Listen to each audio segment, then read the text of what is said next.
ચૈત્ર સુદ પૂનમના પવિત્ર દિવસે સુલેશ્વરી માતાના ધામથી તહેવારોની શુભ શરૂઆત થાય છે।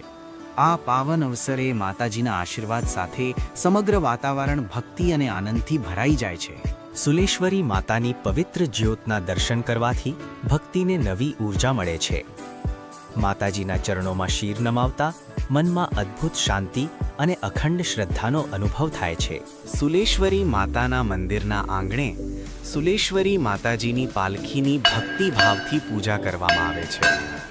આ પાવન ક્ષણે ભક્તો માતાજીના આશીર્વાદ મેળવવા માટે ઉમટી પડે છે અને સમગ્ર વાતાવરણ શ્રદ્ધા અને ભક્તિથી છલકાય છે। ચૈત્ર સુદ પૂનમના પવિત્ર દિવસે વાલમ ગામમાં માતાજીની દિવ્ય પાલખી ભવ્ય રીતે ગામમાં આગમન કરે છે। આ પાવન પ્રસંગે જય માતાજીના ગુંજતા જયકારોથી સમગ્ર ગામ ભક્તિમય બની જાય છે।